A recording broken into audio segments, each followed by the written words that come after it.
हम लोग इस बैच में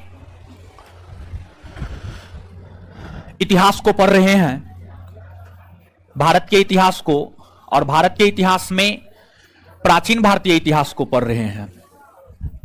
और प्राचीन भारतीय इतिहास के अंतर्गत जो है पहला चैप्टर प्राचीन भारतीय इतिहास के स्रोत, मतलब प्राचीन भारतीय इतिहास के विषय में जानकारी हमें कहां से प्राप्त होती है, इसको हम लोग पढ़ रहे हैं। पिछले सेशन में हम आपको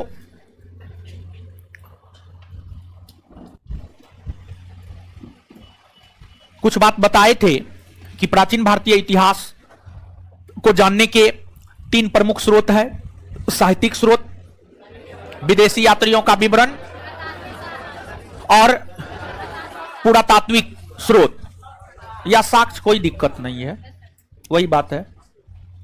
इसमें हम आपको बताना प्रारंभ किए थे साहित्यिक साक्ष्य बताना प्रारंभ किए थे, और वहां पर वेद के विषय में हम आपको बताए थे। और जो वेद है यह भारत का सर्वप्राचीन धर्म ग्रंथ है। वेद का शाब्दिक अर्थ पवित्र ज्ञान या जानना होता है। वेदों की कुल संख्या 4 है। ऋग्वेद की रचना सप्त सिंधव क्षेत्र में 1500 ईस्वी पूर्व से 1000 ईस्वी पूर्व के बीच में, यजुर्वेद, सामवेद, अथर्ववेद की रचना 1000 ईस्वी पूर्व से 600 ईस्वी पूर्व के बीच में गंगा यमुना दोआब क्षेत्र में हुआ था। ये तमाम प्रकार की बातों से पिछले सेशन में हम आपको अवगत करवाए थे। कुल मिलाकर के 3 क्लास हुआ है, और 2 क्लास हुआ है, आज तीसरा क्लास है। बहुत ज्यादा कुछ नहीं बताए हैं। अभी होता यह है कि जो पुराने लोग हैं, जो पहले से हैं, उनके लिए तो कोई दिक्कत नहीं है, लेकिन कुछ नए लोग भी इस बैच में ऐड हुए हैं, तो सभी को ध्यान में रखना होता है, और सभी को ध्यान में तो रखते ही हैं। चलिए, अब आप वेद को समझिएगा।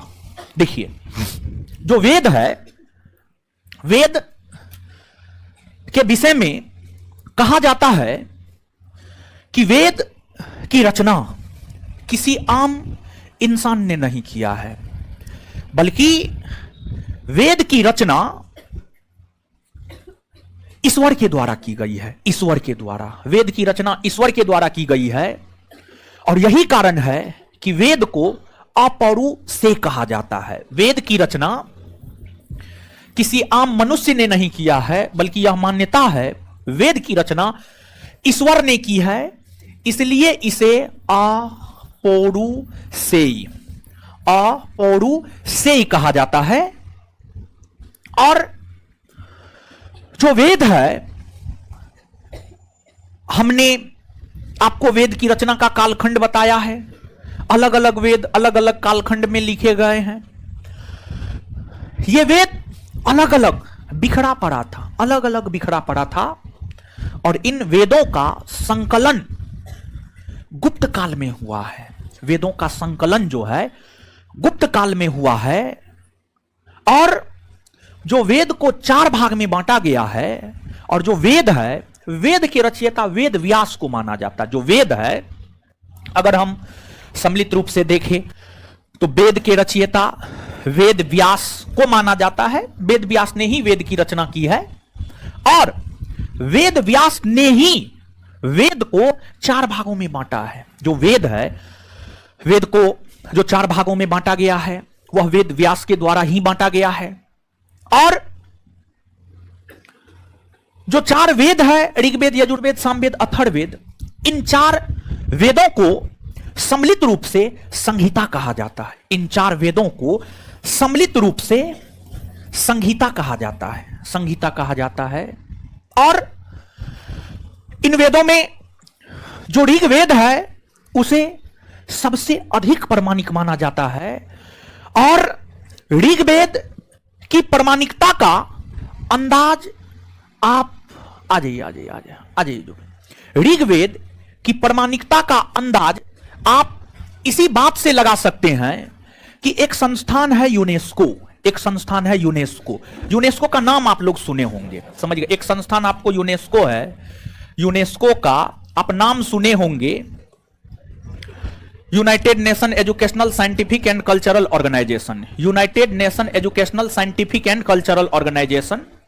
चलिए आइए देखिए, हम आपको ऋग्वेद के महत्व के विषय में बता रहे थे। ऋग्वेद का महत्व का पता इसी बात से लगता है कि ऋग्वेद कितना महत्वपूर्ण साहित्य है कि एक वैश्विक संस्थान है UNESCO, United Nation Educational Scientific and Cultural Organization. UNESCO ने मानव धरोहर के साहित्य में, विश्व मानव धरोहर साहित्य में, विश्व मानव धरोहर साहित्य में ऋग्वेद को शामिल किया है। तो यूनेस्को जैसी संस्था ऋग्वेद को मान्यता दे रही है, तो इसी से आप ऋग्वेद की प्रामाणिकता का पता कर सकते हैं। ऋग्वेद की प्रामाणिकता का पता जो है इसी बात से लगता है। और जो ऋग्वेद है इसमें आपको टोटल 10 मंडल है, 1028 सूक्त है, 1028 सूक्त है और लगभग 11,000 ऋचाएं है या 10,580 ऋचाएं हैं, 10,580 ऋचाएं, 10,580 ऋचाएं हैं। अब कहिएगा ये 10 मंडल क्या है, 1028 सूक्त क्या है, 10,580 ऋचाएं क्या है?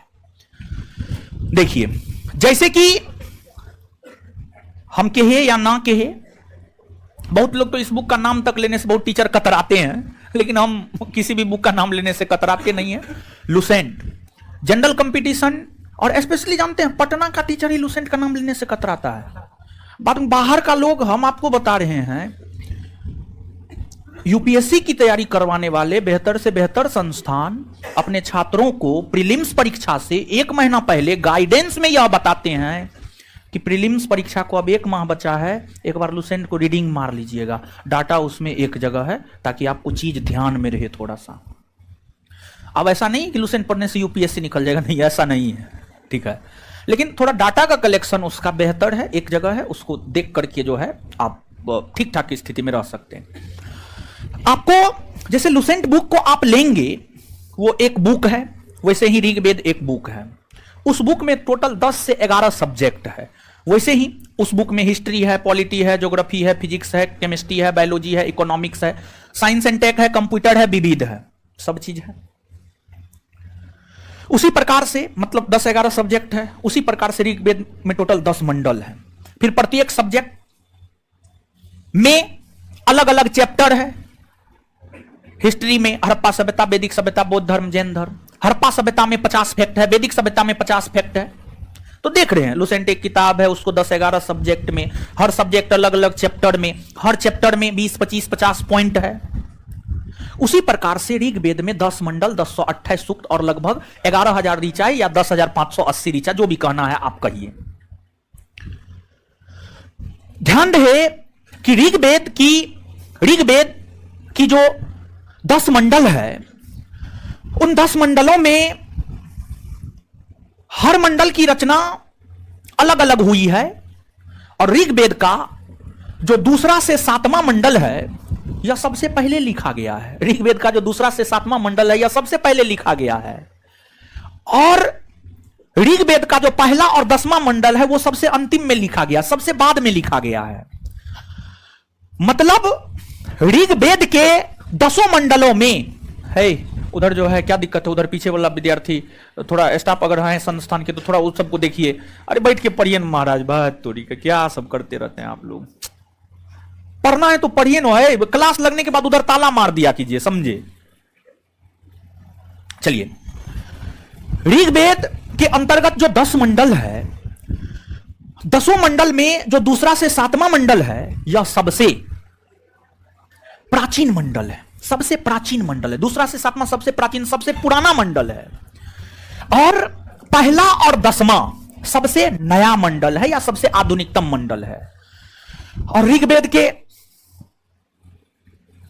जो मंत्र है, ऋग्वेद का जो पहला मंत्र है, ऋग्वेद का पहला मंत्र अग्नि देवता को समर्पित है। अग्नि देवता, ऋग्वेद का पहला मंत्र अग्नि देवता को समर्पित है।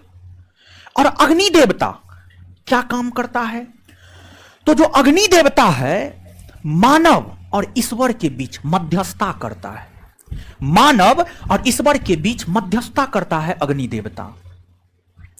इसलिए हिंदू संस्कृति में आप देखेंगे कि अगर हमको ईश्वर की आराधना करनी है, मतलब ईश्वर की पूजा करनी है, तो फिर हम लोग सबसे पहले अगरबत्ती जलाते हैं, धूप जलाते हैं, ईश्वर के समक्ष ऐसे ऐसे आरती उतारते हैं।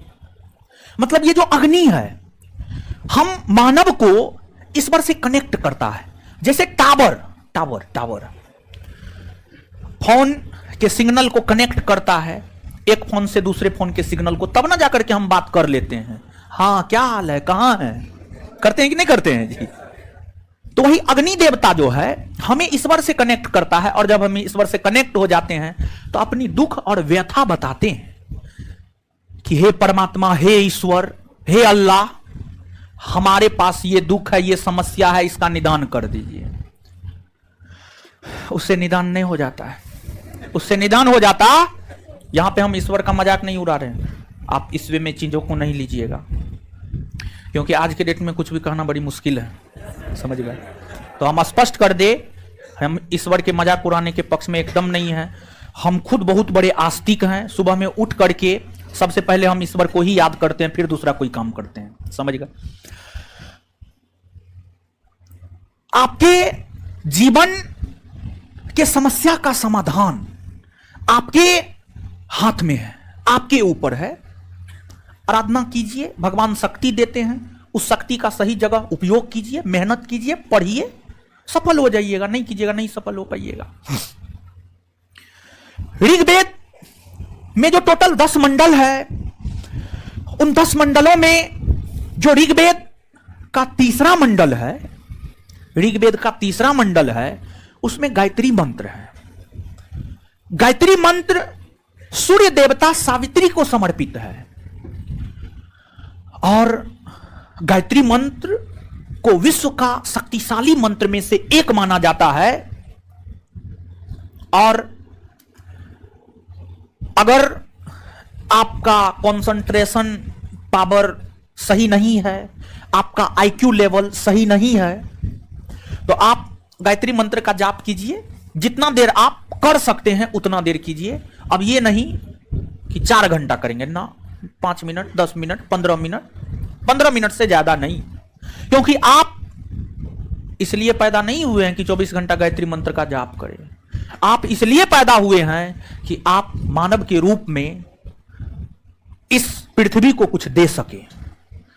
इस पृथ्वी पर हर किसी का योगदान होता है, तो आपका भी योगदान होना चाहिए। ये नहीं कीड़ा मकोड़ा की तरह आए चले गए ना, नाम होना चाहिए आपका। कम से कम पूरे देश में नहीं तो कम से कम आपके गांव समाज में आपको लोग जानना चाहिए, कम से कम इतना तो जरूर होना चाहिए, और अच्छे दृष्टिकोण से जानना चाहिए, अब चोर चौहार के दृष्टिकोण से नहीं। तो आप समझिएगा। यहां पर एक बात और हम आपको बताना चाहते हैं। आपको एक गायत्री मंदिर है कंकड़बाग में, और कंकड़बाग में जो गायत्री मंदिर है उसके तत्वाधान में पटना के गांधी मैदान में 10 दिसंबर को सुबह में 10 से 1 के बीच एक मोटिवेशनल सेमिनार का आयोजन गांधी मैदान में किया जा रहा है, जिसमें कोई एंट्री फी नहीं है। ऐसा नहीं है कि आप एंट्री फी लगेगा, नहीं। आप जो मोटिवेट होते हैं यूट्यूब पर किसी से भी, आप जाकर के वहां पर इंटरनेशनल मोटिवेटर को फ्री ऑफ कॉस्ट में सुन सकते हैं। और काफी अच्छे व्यक्ति आने वाले हैं। डॉक्टर चिन्मय पांडे इंटरनेशनल मोटिवेटर है, उनके कई सारे बुक है, वो टीचर भी है, उनका रोजगार टीचिंग ही है, समझ गए। तो हम तो आपको करते रहेंगे, लेकिन उन लोगों को सुनना बहुत अच्छी बात है। शनिवार का दिन भी है, उस रोज आप निश्चित तौर पे जाइएगा। शनिवार का दिन है, 10 दिसंबर को है शनिवार का दिन, 10 दिसंबर को है शनिवार का दिन है। लोग जाएंगे, निश्चित तौर पर जाएंगे, सुबह 10 से 1 जाकर के सुन के आइएगा। हम पूछेंगे, नहीं जवाब दीजिएगा, फटियाएंगे हम सब। चलिए, अब जो ऋग्वेद है, ऋग्वेद का जो अलग अलग मंडल है, ऋग्वेद का अलग अलग मंडल अलग चीजों के विषय में जानकारी देता है। ऋग्वेद का जो नमा मंडल है वनस्पति देवता या सोम देवता के विषय में हमें जानकारी प्रदान करता है। ऋग्वेद का जो 10वां मंडल है वह हमें ऋग्वेदिक कालीन सामाजिक व्यवस्था के विषय में जानकारी प्रदान करता है। और ऋग्वेदिक कालीन समाज 4 वर्णों में विभक्त था, जिसमें ब्राह्मण, क्षत्रिय, वैश्य और शूद्र रहते थे। इन सभी के विषय में जानकारी सर्वप्रथम ऋग्वेद का 10वां मंडल ही हमें देता है। जब आप ऋग्वेद के 10वें मंडल को पढ़ते हैं तो जो ऋग्वेद का 10वां मंडल है वह स्पष्ट तौर पर यह बात कहता है कि परमपिता ब्रह्मा के मुख से ब्राह्मण की उत्पत्ति, भुजा से क्षत्रिय की उत्पत्ति, जांग से वैश्य की उत्पत्ति और पैर से शूद्र की उत्पत्ति हुई है। और जो ऋग्वेद है यह हमें ब्राह्मण, क्षत्रिय, वैश्य और शूद्रों के कर्मों के विषय में भी बताता है। ब्राह्मण, क्षत्रिय, वैश्य और शूद्रों के कर्मों के विषय में भी बताता है कि ब्राह्मण का क्या कर्म है, शूद्र का क्या कर्म है, वैश्य का क्या कर्म है। तो जो ब्राह्मण है, ब्राह्मण का काम है अध्ययन और अध्यापन करना, अध्ययन और अध्यापन करवाना, यानी स्वयं पढ़ना और दूसरों को पढ़ाना, यह ब्राह्मण का काम है। क्षत्रिय का काम है शासन प्रशासन करना, शासन प्रशासन करना। वैश्य का काम है कृषि और पशुपालन, गेहूं चावल उपजाना और गाय भैंस पालना, वैश्य का काम है। फिर जो शूद्र है, शूद्र का काम है ऊपर के तीनों वर्णों की सेवा करना, ऊपर के तीनों वर्णों की सेवा करना शूद्र का काम है, शूद्र का काम है, शूद्र का काम है ऊपर के तीनों वर्णों की सेवा करना। ये सभी बात आप याद रखिएगा। अब देखिएगा कि जो ऋग्वेद है और जो वेद है, वेद को समझने के लिए ब्राह्मण ग्रंथ की रचना हुई, आरण्यक साहित्य की रचना हुई, उपनिषद की रचना। जो आप भारतीय धर्म ग्रंथ में ब्राह्मण ग्रंथ, आरण्यक साहित्य, उपनिषद ये सब चीज सुनते होंगे, विशेष तौर पर वेद को समझने के लिए ही ब्राह्मण ग्रंथ, आरण्यक, उपनिषद की रचना हुई है। अलग अलग वेद के ऊपर अलग अलग ब्राह्मण ग्रंथ, अलग अलग वेद के ऊपर अलग अलग उपनिषद, अलग अलग वेद के ऊपर अलग अलग आरण्यक साहित्य की रचना हुई है। और ध्यान रहे कि जो आपको ऋग्वेद, यजुर्वेद, सामवेद, अथर्ववेद है, ऋग्वेद, यजुर्वेद, सामवेद, अथर्ववेद है। ऋग्वेद के ऊपर ऐतरेय और कोशित की, ऋग्वेद के ऊपर ऐतरेय और कोशित की रचना हुई है। यह ब्राह्मण ग्रंथ है, ऐतरेय और कोशित की ब्राह्मण ग्रंथ है। फिर आपको यजुर्वेद के ऊपर शतपथ और तैतरेय, तैतरी ब्राह्मण ग्रंथ की रचना हुई है।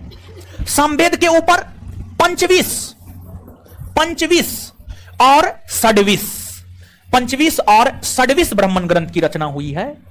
और अथर्ववेद के ऊपर गौपथ ब्राह्मण ग्रंथ की रचना हुई है, गौपथ, गौपथ ब्राह्मण ग्रंथ की रचना हुई है। तो अलग अलग वेद के ऊपर अलग अलग ब्राह्मण ग्रंथ लिखे गए हैं। और यहां पर एक बात हम आपको बताना चाहेंगे कि जो ये वेद है, ये बात पिछले क्लास में भी लेक्चर के दौरान हम आपको बताए थे। जो वेद है, वेद हमें वैदिक साहित्य के विषय में बताता है। जो वेद है वह हमें, वैदिक काल, वैदिक काल, वैदिक काल। आप याद कीजिए, आपको हम सिलेबस लिखाए हैं, अच्छा बतियाने के लिए आए हैं, जिंदा गाड़ देंगे हम, समझ गए। आप तो कुछ नहीं बोले, इसी वजह से आपको हम कुछ नहीं बोलेंगे। लड़की लोग में पता नहीं क्या है, महिला में बड़ी अजीब हाल है, यानी वो बिना बात किए हुए रह नहीं सकती है 2 घंटा।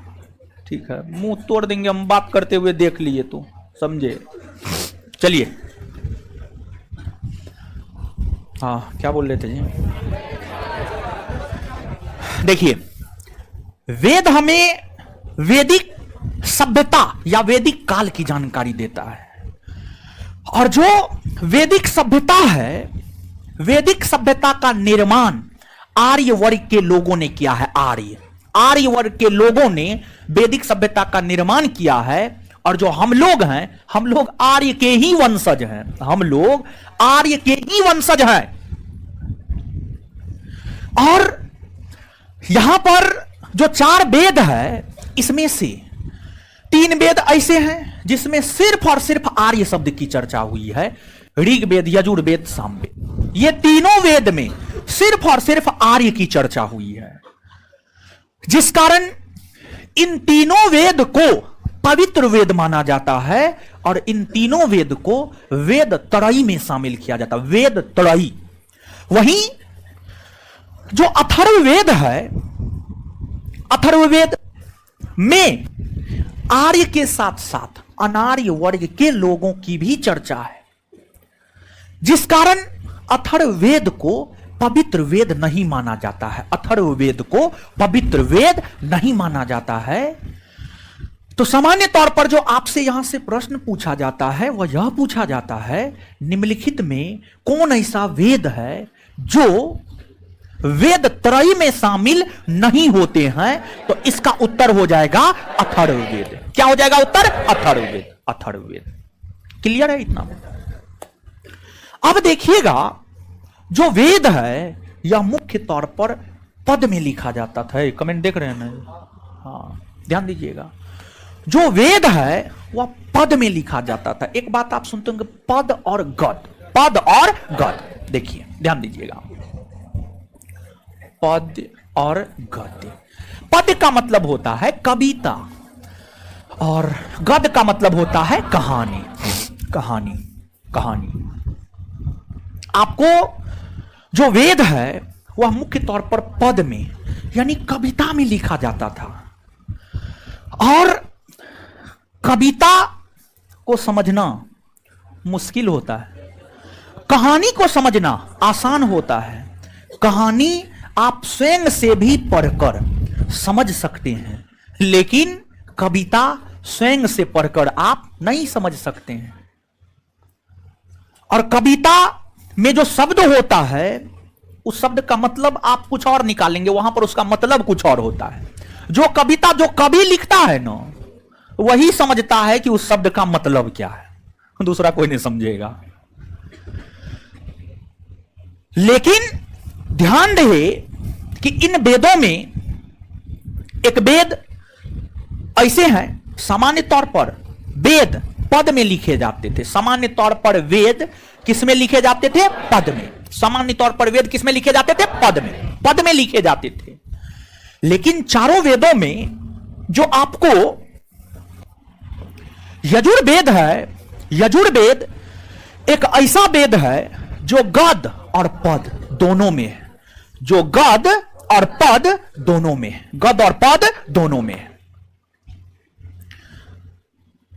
अब आप देखिएगा यहां पर, जैसे वेद को हमने 4 भाग में बांटा है, उसी प्रकार से यजुर्वेद को 2 भागों में बांटा जाता है। यजुर्वेद को 2 भागों में बांटा जाता है। और यजुर्वेद को जो 2 भागों में बांटा जाता है, उसमें एक है शुक्ल यजुर्वेद और एक है कृष्ण यजुर्वेद। एक है शुक्ल यजुर्वेद और एक है कृष्ण यजुर्वेद। एक है शुक्ल यजुर्वेद और एक है कृष्ण यजुर्वेद। कृष्ण यजुर्वेद। देखिए, आप यहां पर समझिएगा, जो भगवान कृष्ण है हर जगह है। सुबह में भी है, शाम में भी है, रात में भी है, दिन में भी है। हर जगह कृष्ण की उपस्थिति होती है। यजुर्वेद में भी जो विशेष तौर पर कृष्ण यजुर्वेद है, यही गद और पद दोनों में है। यही गद और पद दोनों में है। मतलब कृष्ण की उपस्थिति हर जगह, मतलब गद पद दोनों में। इसको ऐसे हम याद रखे हुए हैं। अब आपको कैसे याद रखना हुआ आप जानिए, हम जैसे याद रखे हुए हम बता दिए। याद रखना होगा रखिएगा, नहीं रखना होगा नहीं रखिएगा। शुक्ल यजुर्वेद वेदों की भांति ही पद में है। पद में है। अब इसके अलावे आप समझिएगा कि जो यजुर्वेद है, यजुर्वेद में इस बात का जिक्र है कि यज्ञ, यज्ञ समझते हैं, हरे राम हरे कृष्णा 24 घंटा के लिए, 48 घंटा के लिए। हम लोग की तरफ तो एक भगवान का जो आराधना किया जाता है उसको भगवत कहा जाता है, समझ गए। और ये जो हरे राम हरे कृष्णा इसको अष्टयाम कहा जाता है, समझ गए। और अलग अलग क्षेत्र में अलग अलग नाम से जाना जाता है, ठीक है। तो आपको अष्टयाम का अपना एक रूल रेगुलेशन होता है, इससे नहीं होता है। अष्टयाम में होता है कि अगर 24 घंटा है तो 24 घंटा में 1 सेकंड के लिए भी हरे राम हरे कृष्णा बंद नहीं होना चाहिए। अगर बंद हो गया खत्म, भ्रष्ट, खत्म। फिर यज्ञ के बाद भगवान की आरती होती है अंतिम में, जैसा हमको याद है, ठीक है, हम अपने गांव समाज में देखे हैं ये सब चीज। अंतिम में अग्निकुंड बनाया जाता है, उसमें आपको क्या कहा जाता है उसको, क्या, हवन, हवन होता है। फिर जो है भगवान की आरती होती है और फिर जो प्रसादी उन पर चढ़ाया जाता है उसको वितरित किया जाता है। तो ये सब एक तौर तरीका से होता है। और अष्टजाम के दौरान जो है दिया जलाया जाता है, घी का या शुद्ध सरसों तेल का, वो 24 घंटा के लिए जलते रहना चाहिए, वो बुझना नहीं चाहिए। ये जो तमाम नियम कानून है, विशेष तौर पर जो यजुर्वेद है, यजुर्वेद में यज्ञ के समय होने वाले विधि विधान की चर्चा है, जिस कारण यजुर्वेद को कर्मकांडीय वेद कहा जाता है। कर्मकांडीय वेद, कर्मकांडीय वेद कहा जाता है। और यजुर, यजुर का अर्थ भी होता है यज्ञ। यजुर का अर्थ क्या होता है? यज्ञ। क्या होता है? यज्ञ। यज्ञ, यजुर का अर्थ होता है यज्ञ। क्या होता है? यज्ञ। इसके बाद साम है, सामवेद है। साम का अर्थ होता है गान। क्या होता है? गान, गान होता है। भारतीय संगीत में जैसे आप इसको ऐसे समझिएगा, जैसे अगर आपको कोई शब्द बनाना है, अंग्रेजी में कोई वर्ड बनाना है, तो आप अल्फाबेट के 26 लेटर का प्रयोग करते हैं, ABCDEFGHIJKLMNOPQRSTUVWXYZ। ए से लेकर जेड तक के ही लेटर का उपयोग करके आप कोई शब्द बनाते हैं। जैसे कि हमको कैट शब्द याद करना है, CAT कैट, 26 में से वो ले लिए। हिंदी में शब्द बनाना है तो ओ आ से लेकर के योरोलोबो तक के शब्दों लेटर को लेकर के हम लोग शब्द बना लेते हैं। वैसे ही जो भारतीय संगीत है, भारतीय संगीत के 7 मूल स्वर है। भारतीय संगीत के जो 7 मूल स्वर है, सा रे गा मा पा धा नी, नी नी नी तक, नी नी, इसकी उत्पत्ति सामवेद से हुई है। इसकी उत्पत्ति कहां से हुई है? सामवेद, सामवेद से हुई है। जिस कारण सामवेद को भारतीय संगीत का जनक कहा जाता है। भारतीय संगीत का जनक। और जानकारी के लिए हम आपको यह बात बता दें कि सामवेद में कुल 1875 मंत्र है। 1875 मंत्र। उसमें से अधिकतर सामवेद के मंत्र ऋग्वेद से लिए गए हैं, ऋग्वेद से लिए गए। जैसे भारत के संविधान के अधिकतर प्रावधान कहां से लिए गए हैं? भारत के संविधान के अधिकतर प्रावधान भारत शासन अधिनियम 1935 से। उसी प्रकार से आपको सामवेद के अधिकतर मंत्र ऋग्वेद से लिए गए हैं। अर्थात जो सामवेद है यह ऋग्वेद पर आधारित वेद है। सामवेद ऋग्वेद के ऊपर आधारित वेद है। और फिर अथर्ववेद है। सबसे बाद में अथर्ववेद की रचना हुई। इसकी रचना अथर्वा ऋषि और अंगिरस ऋषि ने मिलकर किया। और अथर्ववेद में आर्य अनार्य दोनों की चर्चा है। अथर्ववेद में औषधि की चर्चा है, मानव के रोग की चर्चा है, शिक्षा की चर्चा है, जादू टोना की चर्चा है। इन सभी चीजों की चर्चा अथर्ववेद में देखने को मिलती है। और अथर्ववेद में ही सभा और समिति को प्रजापति अर्थात ब्रह्मा की दो पुत्री बताया गया है। ब्रह्मा की दो पुत्री बताया गया है। इसके अलावे आपको जो सभी वेद है, सभी वेद के पाठकर्ता को अलग अलग नाम से जाना जाता है। जैसे कि यहां पर जानकारी के लिए हम आपको बता दें, जो ऋग वेद है, ऋग वेद के पाठकर्ता को होत्री या होतरा कहा जाता है। ऋग वेद के पाठकर्ता को होत्री या होतरा कहा जाता है। यजुर्वेद के पाठकर्ता को अर्धव्यु कहा जाता है। क्या कहा जाता है? अर्धव्यु, अर्धव्यु कहा जाता है। सामवेद के पाठकर्ता को, सामवेद के पाठकर्ता को उदगाता या उदात्री कहा जाता है। उदगाता या उदात्री कहा जाता है। और अथर्ववेद के पाठकर्ता को ब्रह्मा कहा जाता है। क्या कहा जाता है? ब्रह्मा। अथर्ववेद के पाठकर्ता को ब्रह्मा कहा जाता है। इतना बात समझ में आ गया? आ गया ना? तो इतना पहले लिखिएगा। लिखाने से पहले एगो दिशा निर्देश देते हैं, ठीक है? फाउंडेशन बैच में आप लोग पढ़ते हैं, आप लोग को ज्यादा समझाना होगा। देखिए, क्लास में आते हैं ना, तो क्लास में जब आते हैं तो आप जो ऐसे मुंह करके बैठते हैं, ऐसे करके बैठते हैं, ऐसे करके बैठते हैं,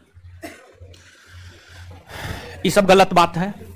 ऐसा नहीं कीजिए, पहली बात। दूसरी बात, क्लास में जब आप आते हैं ना, मोबाइल को म्यूट मोड में रखिए, लाइट मोड में रखिए, लाइट मोड, वाइब्रेशन में भी नहीं, लाइट मोड में।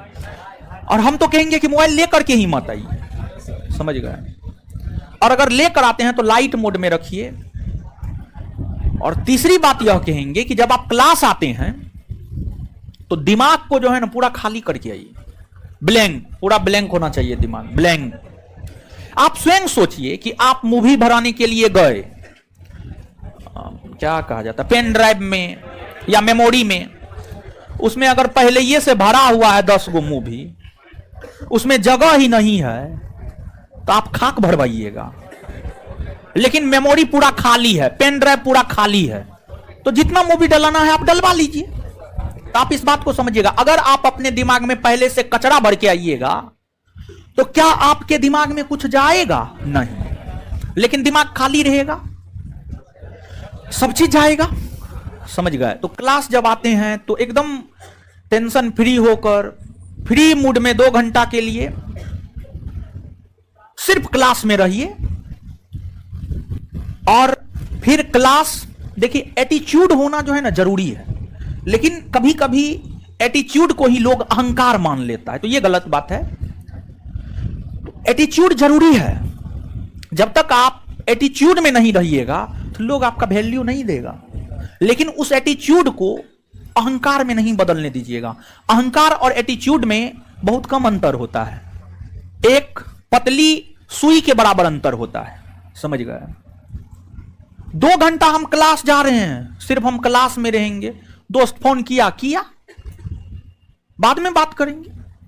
और अगली बात, जब आप क्लास आते हैं तो हमेशा के लिए ध्यान में यह रखिए कि आज क्लास जा रहे हैं, आज जो भी हमारे मार्गदर्शक या शिक्षक पढ़ाएंगे उसको समझ करके याद करके आना है।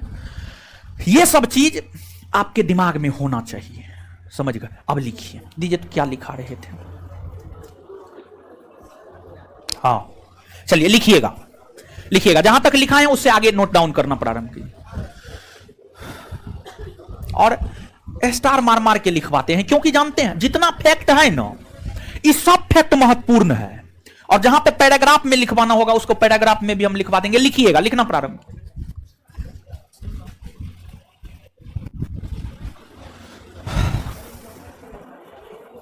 लिखिएगा।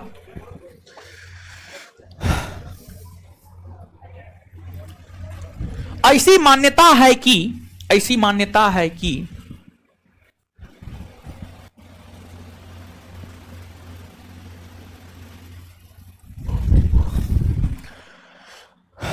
ऐसी मान्यता है कि वेदों की रचना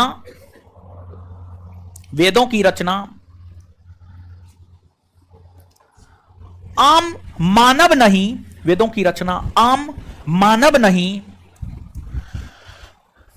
मानव नहीं बल्कि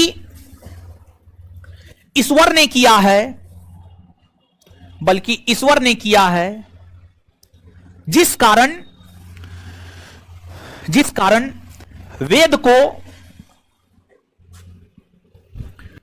वेद को अपौरुषेय कहा जाता है। यहां पे लिखा हुआ, जिस कारण वेद को अपौरुषेय कहा जाता है।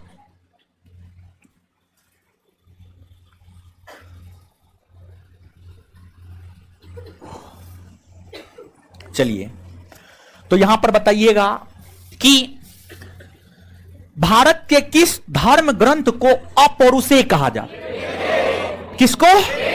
वेद को अपौरुषेय क्यों कहा जाता?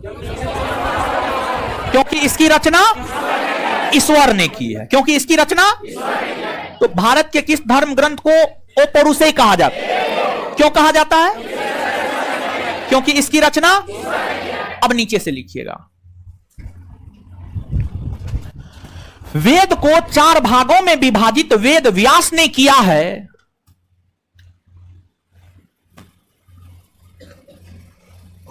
वेद को 4 भागों में विभाजित वेद व्यास ने किया है। वेद को 4 भागों में विभाजित वेद व्यास ने किया है। साथ ही साथ वेद की रचना भी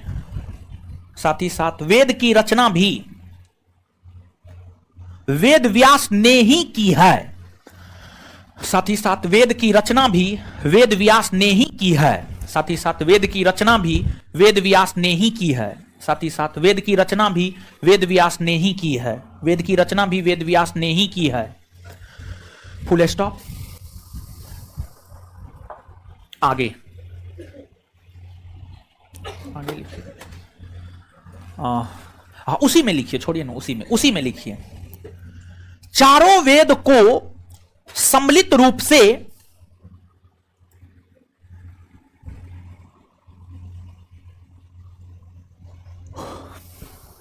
एडमिन नाम से कर रहे हैं ना जी? क्या आप अपने नाम से कर रहे हैं? एडमिन बन जाइए, एडमिन नाम से कीजिए मैसेज। चारों वेद को सम्मिलित रूप से संहिता कहा जाता है। यहां बोर्ड पे लिखा हुआ है, संहिता कहा जाता है। संहिता कहा जाता है। चारों वेद को सम्मिलित रूप से संहिता कहा जाता है। संहिता कहा जाता है।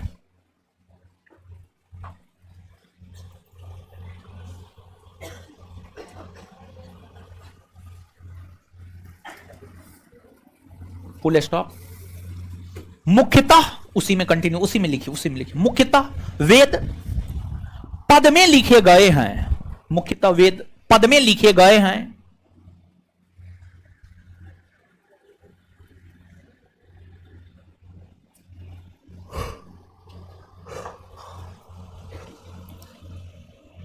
पद में लिखे गए हैं।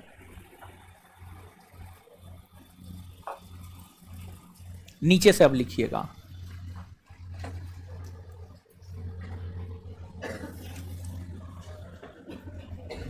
वेद त्रयी। देखिए बोर्ड पर हम लिख रहे हैं वेद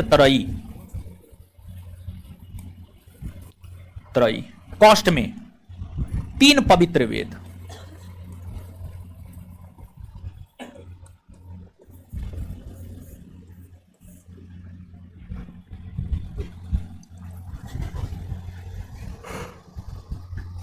वेद त्रयी कॉस्ट में 3 पवित्र वेद।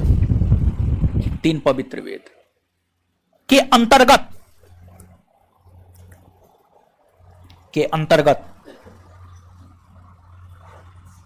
ऋग्वेद, यजुर्वेद और सामवेद आता है। ऋग्वेद, यजुर्वेद और सामवेद आता है। ऋग्वेद, यजुर्वेद और सामवेद आता है। किसका है जी? क्योंकि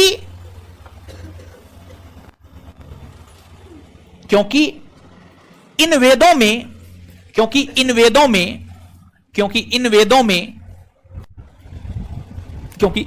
में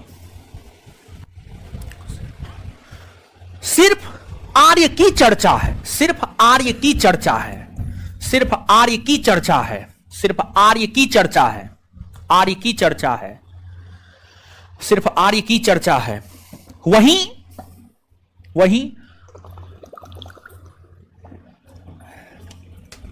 वही वही वही अथर्ववेद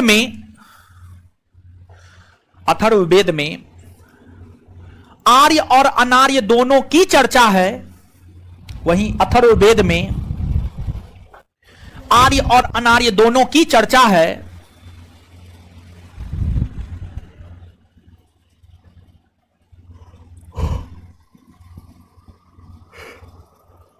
जिस कारण इसे पवित्र वेद नहीं माना जाता है। जिस कारण इसे पवित्र वेद नहीं माना जाता है। जिस कारण इसे पवित्र वेद नहीं माना जाता है। इसे पवित्र वेद नहीं माना जाता है। Full stop. अब नीचे से हेडिंग मारिएगा ऋग्वेद। ऋग्वेद ऋग्वेद ऋग्वेद डैश देकर लिखिएगा।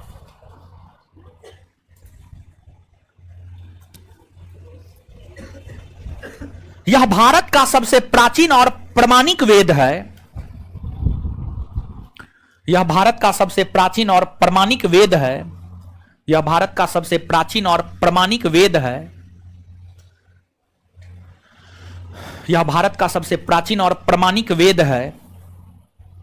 यह भारत का सबसे प्राचीन और प्रमाणिक वेद है। प्रमाणिक वेद है। वेद है।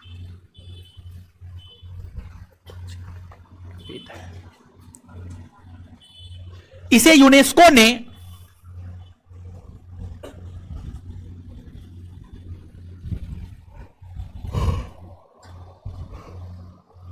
यूनेस्को ने विश्व मानव धरोहर साहित्य इसे यूनेस्को ने विश्व मानव धरोहर साहित्य इसे यूनेस्को ने विश्व मानव धरोहर साहित्य में शामिल किया है।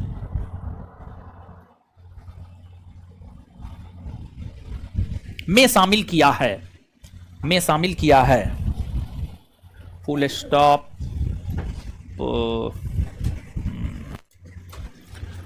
ऋग्वेद में, सॉरी नहीं, ऋग्वेद छोड़िए, ऋग्वेद तो हेडिंग मारे। इस वेद में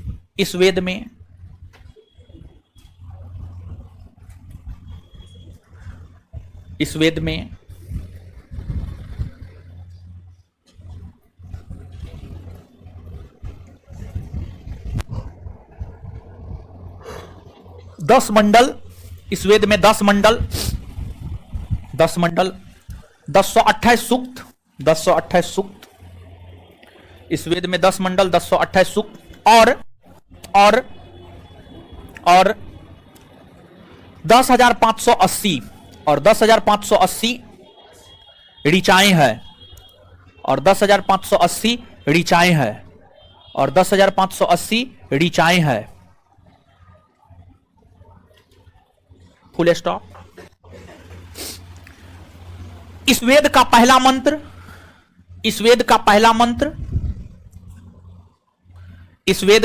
मंत्र अग्नि देवता को समर्पित है। इस वेद का पहला मंत्र अग्नि देवता को समर्पित है।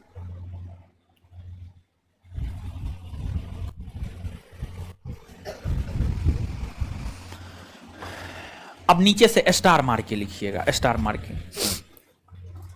ऋग्वेद का सबसे प्राचीन मंडल, ऋग्वेद का सबसे प्राचीन मंडल, ऋग्वेद का सबसे प्राचीन मंडल दूसरा से 7वां मंडल है। ऋग्वेद का सबसे प्राचीन मंडल दूसरा से 7वां मंडल है। दूसरा से 7वां मंडल है। तो वही सबसे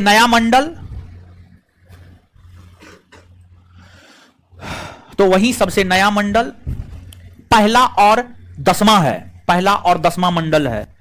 तो वही सबसे नया मंडल पहला और 10वां मंडल है। तो वही सबसे नया मंडल पहला और 10वां मंडल है। तो वही सबसे नया मंडल पहला और 10वां मंडल है। तो वही सबसे नया मंडल पहला और 10वां मंडल है। तो वही सबसे नया मंडल पहला और 10वां मंडल है। अगला लिखिएगा।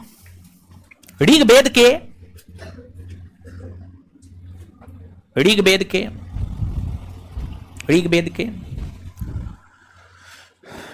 के तीसरे मंडल में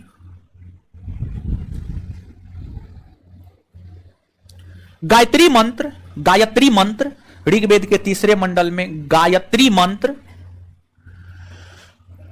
का उल्लेख है।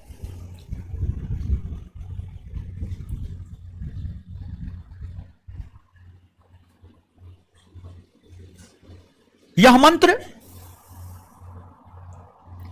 सूर्य देवता सावित्री को समर्पित है।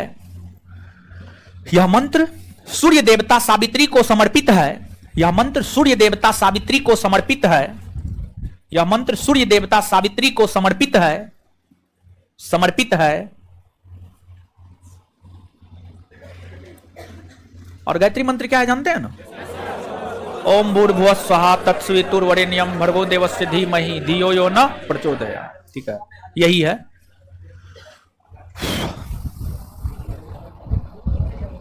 Full stop. इस मंत्र की रचना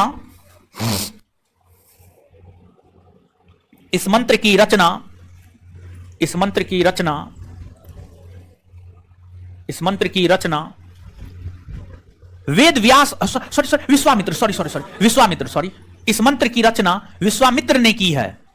इस मंत्र की रचना विश्वामित्र ने की है।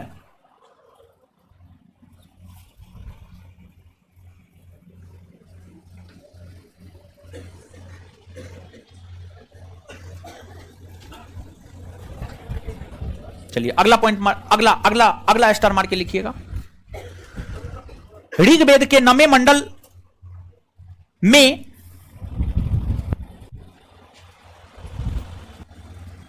ऋग्वेद के 9वें मंडल में सोम देवता का उल्लेख है। सोम देवता का उल्लेख है। Full stop.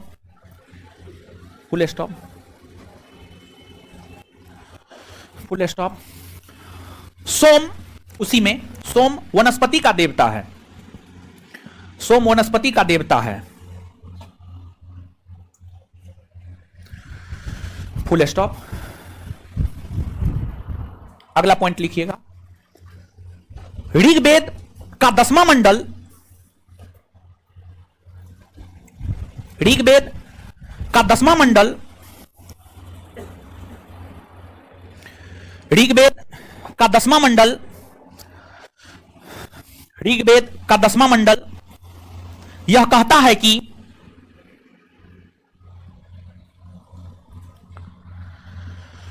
परमपिता ब्रह्मा के मुख से, परमपिता ब्रह्मा के मुख से ब्राह्मण, परमपिता ब्रह्मा के मुख से ब्राह्मण कोमा, ब्रह्मा के मुख से ब्राह्मण कोमा, भुजा से क्षत्रिय, भुजा से क्षत्रिय, भुजा से क्षत्रिय, भुजा से क्षत्रिय, भुजा से क्षत्रिय, और जांग से, जांग से वेश्य, जांग से वेश्य, जांग से वेश्य, और लिखा दिए बीच में क्या? और नहीं होगा, कोमा होगा, सॉरी, और नहीं होगा कोमा, और को काट के कोमा दे दिए। जांग से वेश्य, अब और होगा, और पैर से, पैर से शूद्र की उत्पत्ति हुई है।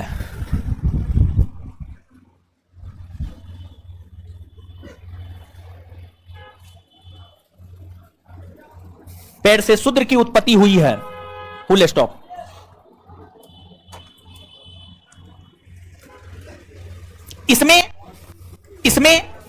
इसमें ब्राह्मण का काम अध्ययन अध्यापन, इसमें ब्राह्मण का काम, उसी में कंटिन्यू कीजिएगा। इसमें ब्राह्मण का काम अध्ययन अध्यापन, इसमें ब्राह्मण का काम अध्ययन अध्यापन, इसमें ब्राह्मण का काम अध्ययन अध्यापन, अध्ययन अध्यापन कोमा, कोमा, क्षत्रिय का काम शासन प्रशासन, क्षत्रिय का काम शासन प्रशासन, क्षत्रिय का काम शासन प्रशासन, शासन प्रशासन, क्षत्रिय का काम शासन प्रशासन, कौमा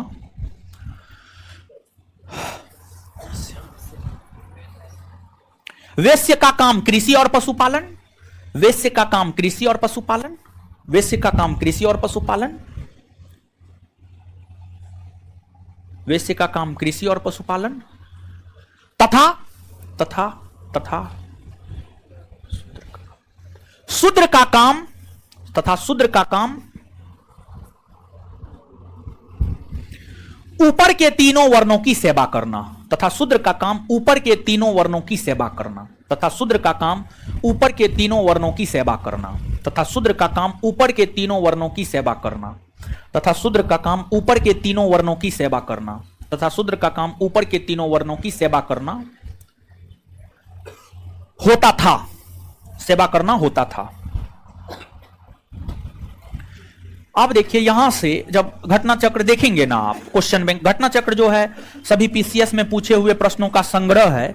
उसमें एक क्वेश्चन पूछा गया है कि शूद्र शब्द की चर्चा सर्वप्रथम कहां देखने को मिलती है, तो इसका आंसर होगा ऋग्वेद। अगर पूछेगा ऋग्वेद के किस मंडल में, तो 10वां मंडल में, समझ गए। तो ये तो बात हम स्पष्टता पूर्वक नहीं लिखाए हैं, लेकिन वहां पर तो इस बात का जिक्र किए हैं ऋग्वेद के 10वां मंडल में यह कहा गया है कि परमपिता ब्रह्मा के मुख से ब्राह्मण की उत्पत्ति, भुजा से क्षत्रिय की उत्पत्ति, जांग से वैश्य की उत्पत्ति, पैर से शूद्र की उत्पत्ति। तो ये तो हो ही गया, लेकिन फिर भी पूछा गया क्वेश्चन है तो नोट में जो है ना इस पॉइंट को लिखिएगा। पहली बार शूद्र का उल्लेख, पहली बार शूद्र का उल्लेख, पहली बार शूद्र का उल्लेख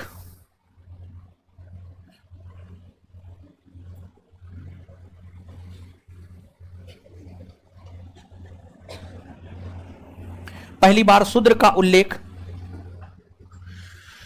लक्ष्मी चौधरी, ये बात हम नहीं बता सकते। बेस्ट क्वेश्चन बैंक, आपको जो लेना है अपना लीजिए, ठीक है। सब चीज में हम ही बताएंगे तो फिर दिक्कत है ना। आपको जो पब्लिकेशन का लेना है अपना लीजिए, ठीक है। तो सब पब्लिकेशन ठीक है, सब चीज ठीक है, इस संसार में हर चीज ठीक, जो लेना है लीजिए। पहली बार शूद्र का उल्लेख, अब देखिए एक के विषय में बोलेंगे तो दूसरा बुरा मान जाएगा, दूसरा के विषय में बोलेंगे तीसरा बुरा मान जाएगा। तो इसलिए कुछ बोलिए ही नहीं, क्या जो लेना है लीजिए, कोई भी एक ले लीजिए, लेके पढ़िए, लेके पढ़ना जरूरी है, कोई भी एक। लेकिन आप पता कर लीजिएगा किसमें कम एरर है। ऐसे हर बुक में एरर होता है, हम बुक पे काम करते हैं। अब कुछ भी कर ले, ठीक है, कितनों मेहनत कर ले, दिन रात एक कर ले, 5 बार पढ़ ले, फिर भी एक दुगो एरर रही जाता है। क्या बताएं, हम खुद इस चीज से परेशान हैं और हम कहते हैं कि मेरा बुक एरर फ्री रहता है, लेकिन वहां पर एक शब्द जोड़ना होगा, 99% एरर फ्री रहता है, 1% बच ही जाता है हो, ठीक है। क्या बताएं, हम खुद इस बात से परेशान है। हर बुक में एरर है, पता कर लीजिएगा, जिस बुक में कम एरर होगा वो ले लीजिएगा। पहली बार शूद्र का उल्लेख ऋग्वेद के 10वें मंडल में, ऋग्वेद के 10वें मंडल में देखने को मिलता है। ऋग्वेद के 10वें मंडल में देखने को मिलता है। ऋग्वेद के 10वें मंडल में देखने को मिलता है। ऋग्वेद के 10वें मंडल में देखने को मिलता है। चलिए अब नीचे से लिखिएगा। ऋग्वेद के पाठकर्ता को होत्री कहा जाता है। ऋग्वेद के पाठकर्ता को होत्री कहा जाता है। ऋग्वेद के पाठकर्ता को होत्री कहा जाता है। अगला पॉइंट लिखिएगा ऋग्वेद के ऊपर, अगला पॉइंट लिखिएगा ऋग्वेद के ऊपर।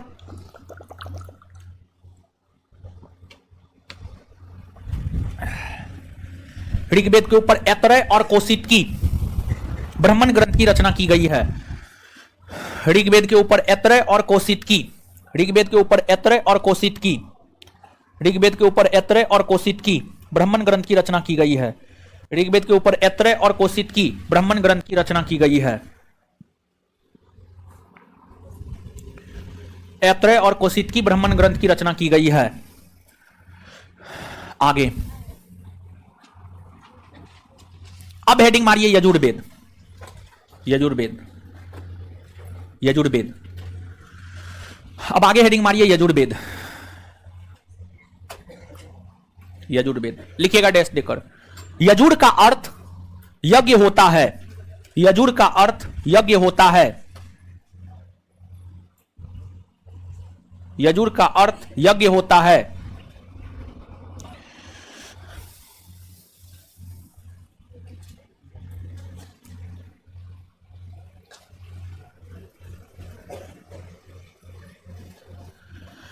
यह वेद हमें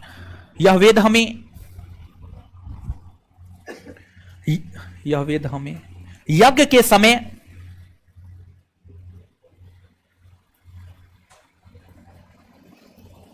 होने वाले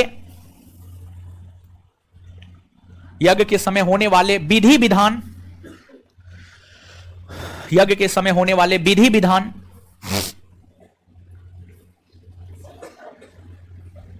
की जानकारी देता है।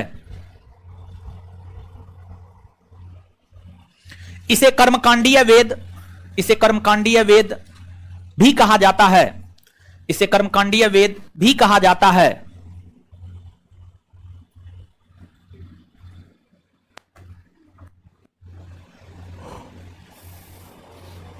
उसे में यह एक ऐसा वेद है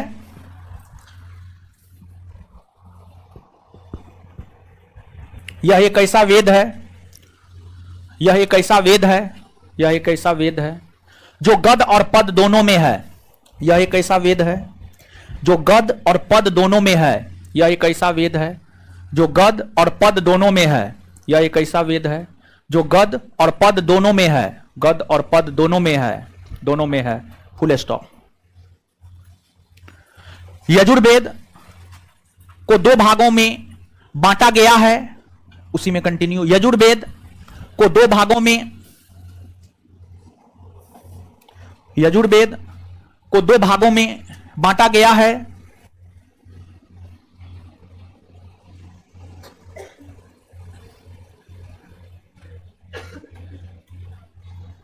एक नंबर में कृष्ण यजुर्वेद, दो नंबर में शुक्ल यजुर्वेद। एक नंबर में कृष्ण यजुर्वेद, दो नंबर में शुक्ल यजुर्वेद।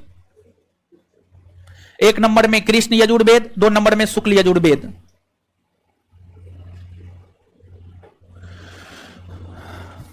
कृष्ण यजुर्वेद गद और पद दोनों में है। कृष्ण यजुर्वेद गद और पद दोनों में है। कृष्ण यजुर्वेद गद और पद दोनों में है। लेकिन शुक्ल यजुर्वेद, लेकिन शुक्ल यजुर्वेद, शुक्ल यजुर्वेद सिर्फ और सिर्फ गद में है। सॉरी पद में, सॉरी लेकिन शुक्ल यजुर्वेद सिर्फ और सिर्फ पद में है। सॉरी, शुक्ल यजुर्वेद सिर्फ और सिर्फ पद में है। शुक्ल यजुर्वेद सिर्फ और सिर्फ पद में है। इस वेद के पाठकर्ता को अर्धव्यू, इस वेद के पाठकर्ता को अर्धव्यू, यहां लिखा हुआ है, इस वेद के पाठकर्ता को अर्धव्यू, यहां लिखा हुआ है, अर्धव्यू कहा जाता है। अर्धव्यू कहा जाता है।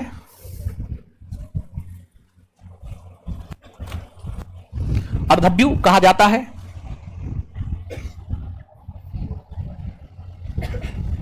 आगे हेडिंग मारिएगा, सामवेद। एक मिनट ब्राह्मण ग्रंथ नहीं लिखे हैं, एक मिनट, एक पॉइंट और लिखिए, एक पॉइंट और लिखिए, लिखिएगा। यजुर्वेद के ऊपर, यजुर्वेद के ऊपर शतपथ और तैत्तरय ब्राह्मण ग्रंथ, यजुर्वेद के ऊपर शतपथ और तैत्तरय ब्राह्मण ग्रंथ, यजुर्वेद के ऊपर शतपथ और तैत्तरय ब्राह्मण ग्रंथ, यजुर्वेद के ऊपर तैत्तरय और शतपथ ब्राह्मण ग्रंथ की रचना की गई है। तैत्तरय ब्राह्मण ग्रंथ की रचना की गई है। तैत्तरय ब्राह्मण ग्रंथ की रचना की गई है, की रचना की गई है। Full stop, full stop, full stop, full stop. अब हेडिंग मारिएगा सामवेद। सामवेद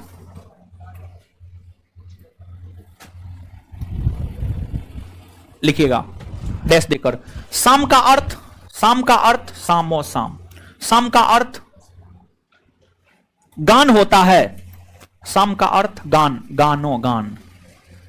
गाना में नाकार छोड़ दीजिए, न रहने दीजिए। साम का अर्थ गान होता है। इस वेद में 1875 मंत्र है। इस वेद में 1875 मंत्र है, जिसमें से अधिकतर मंत्र,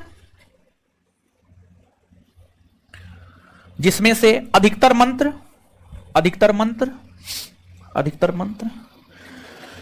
ऋग्वेद से लिए गए हैं, ऋग्वेद से लिए गए हैं।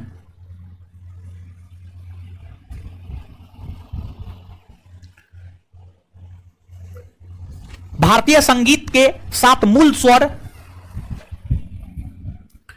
भारतीय संगीत के 7 मूल स्वर सा, रे, गा, मा, पा, धी, ना, सारे गामा पा था नी ना। भारतीय संगीत के 7 मूल स्वर सा, रे, गा, मा, पा, धी, ना की उत्पत्ति सामवेद से हुई है। की उत्पत्ति सामवेद से हुई है, जिस कारण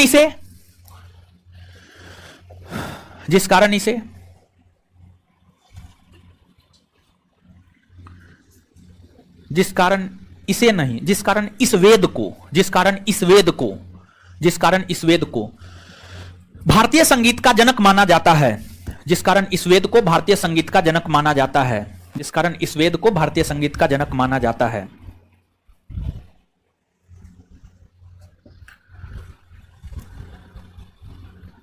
फुल स्टॉप।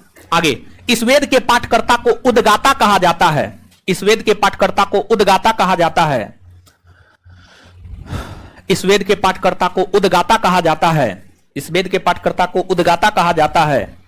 इस वेद के पाठकर्ता को उद्गाता कहा जाता है। उद्गाता कहा जाता है। इस वेद के पाठकर्ता को उद्गाता कहा जाता है। उद्गाता कहा जाता है। इस वेद के ऊपर, उसी में इस वेद के ऊपर पंचवीस और षड्वीस नामक, इस वेद के ऊपर पंचवीस और षड्वीस नामक, पंचवीस और षड्वीस नामक, इस वेद के ऊपर पंचवीस और षड्वीस नामक, पंचवीस और षड्वीस नामक, पंचवीस और षड्वीस नामक, पंचवीस और षड्वीस नामक ब्राह्मण ग्रंथ, ब्राह्मण ग्रंथ की रचना हुई है। पंचवीस और षड्वीस नामक ब्राह्मण ग्रंथ की रचना हुई है। पंचवीस और षड्वीस नामक ब्राह्मण ग्रंथ की रचना हुई है। ब्राह्मण ग्रंथ की रचना हुई है। ब्राह्मण ग्रंथ की रचना हुई है। Full stop. आगे हेडिंग मारिएगा अथर्ववेद। अथर्ववेद,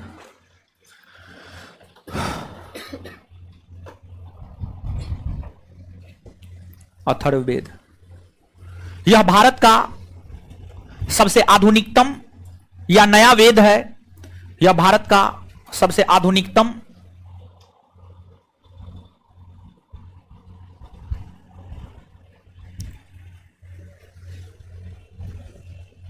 यह भारत का सबसे आधुनिकतम या नया वेद है।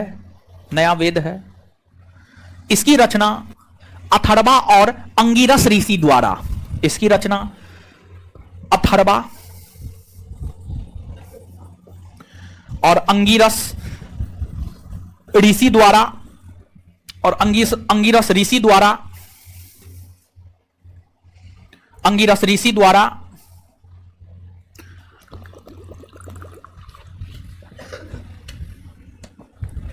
अंगिरस ऋषि द्वारा, अंगिरस ऋषि द्वारा किया गया है।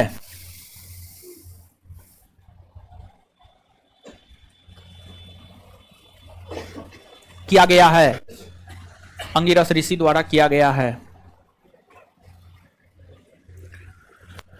इस वेद में 20 अध्याय 731 सूक्त और 6000 मंत्र है। इस वेद में 20 अध्याय, इस वेद में 20 अध्याय 731 सूक्त 731 731 731 731 गलती लिखेगा इस वेद में 20 अध्याय 731 सूक्त और 6000 मंत्र है, और 6000 मंत्र है, और 6000 मंत्र है, और 6000 मंत्र है, और 6000 मंत्र है।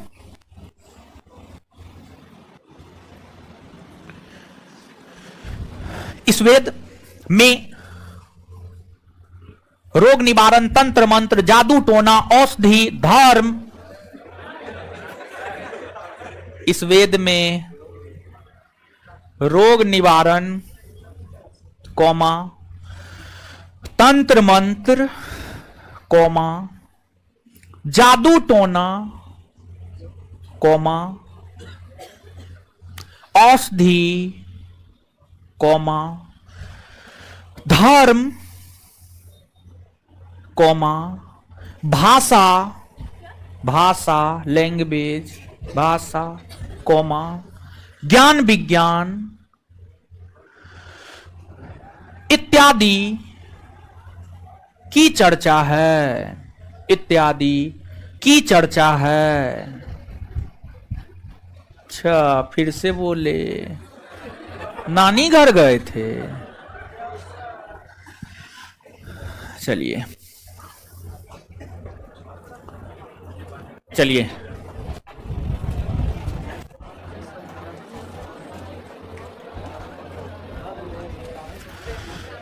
इस वेद में ही सभा और समिति को उसी में लिखिए। इस वेद में ही, इस वेद में ही सभा और समिति को,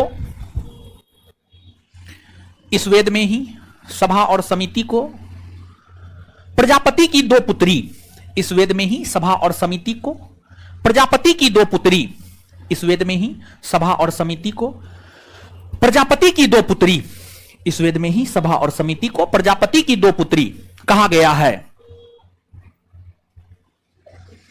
प्रजापति की दो पुत्री कहा गया है, फुल स्टॉप, कहा गया है, फुल स्टॉप,